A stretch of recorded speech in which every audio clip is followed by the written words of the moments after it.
yang dianggap bodoh.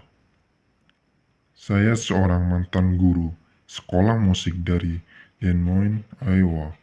Saya mendapat nafkah dengan mengajar piano selama lebih dari 30 tahun.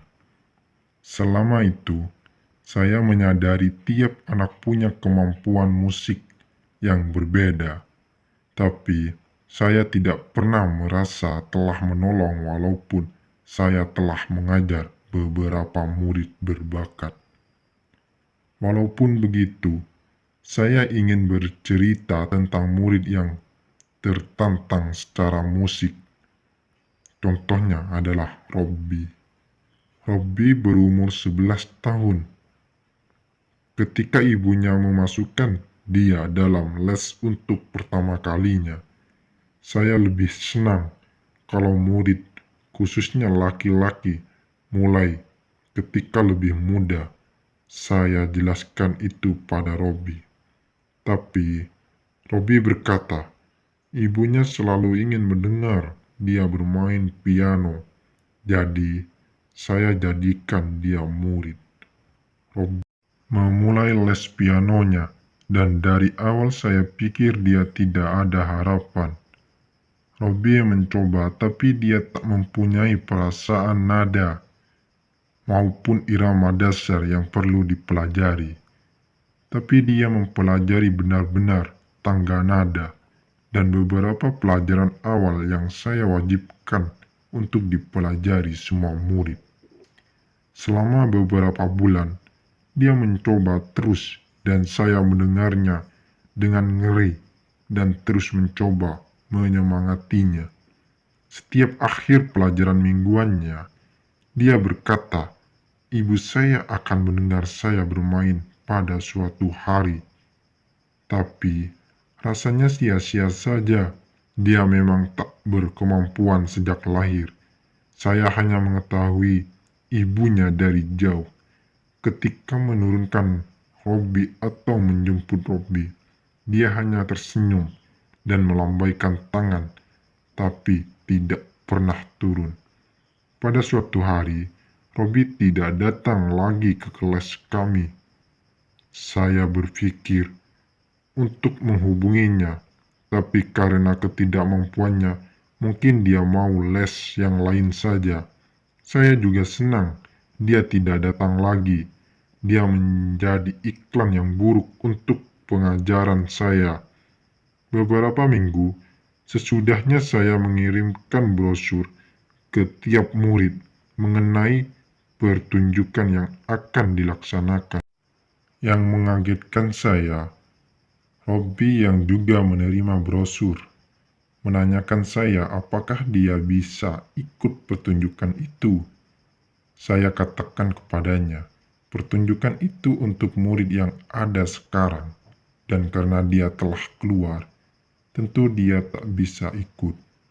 Dia katakan bahwa ibunya sakit, sehingga tak bisa mengantarnya ke les.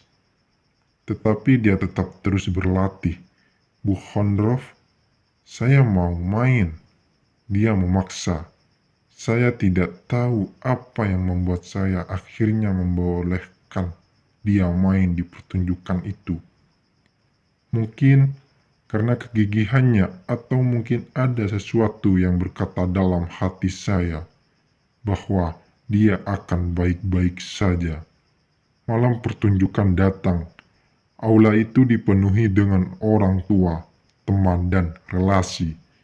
Saya menaruh Robby pada urutan terakhir sebelum saya ke depan untuk berterima kasih dan memainkan bagian terakhir. Saya rasa kesalahan yang dia buat akan terjadi pada akhir acara, dan saya bisa menutupinya dengan permainan dari saya. Pertunjukan itu berlangsung tanpa masalah. Murid-murid telah berlatih dan hasilnya bagus. Lalu Robby naik ke panggung. Bajunya kusut dan rambutnya bagaikan baru dikocok. Kenapa dia tak berpakaian seperti murid lainnya? Pikir saya. Kenapa ibunya tak menyisir rambutnya? Setidaknya untuk malam ini. Robbie menarik kursi piano dan mulai. Saya terkejut ketika dia menyatakan bahwa dia telah memilih Mozart Concerto. Saya tidak dapat bersiap untuk mendengarnya. Jarinya ringan di tut nada, bahkan menari dengan gesit. Dia berpindah dari pianissimo ke fortissimo, dari allegro ke virtuoso. Akord tergantungnya yang diinginkan Mozart sangat mengagumkan. Saya tak pernah mendengar lagu Mozart dimainkan orang seumur dia sebagus itu.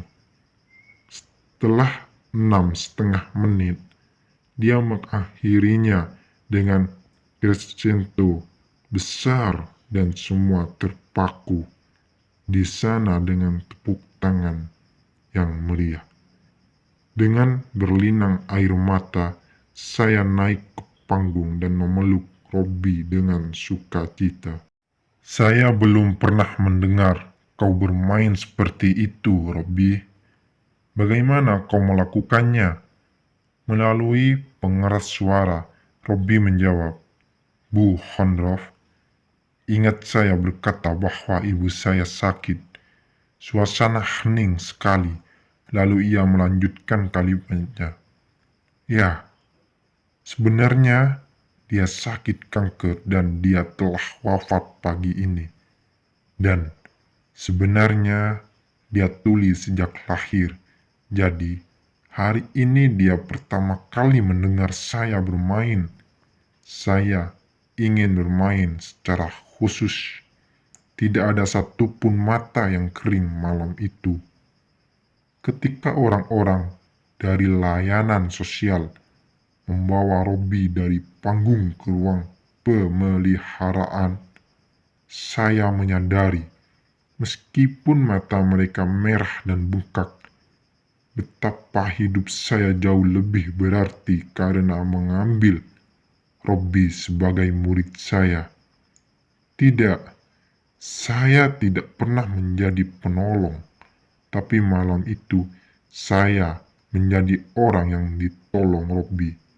Dialah gurunya dan sayalah muridnya, karena dialah yang mengajarkan saya arti ketekunan, kasih percaya pada dirimu sendiri, dan bahkan mau memberi kesempatan pada seorang yang tak Anda ketahui mengapa. Peristiwa ini semakin berarti ketika setelah bermain di stadion, Robbie terbunuh oleh pengeboman yang tak masuk akal oleh Alfred Murrah Federal Building di Oklahoma pada April 1995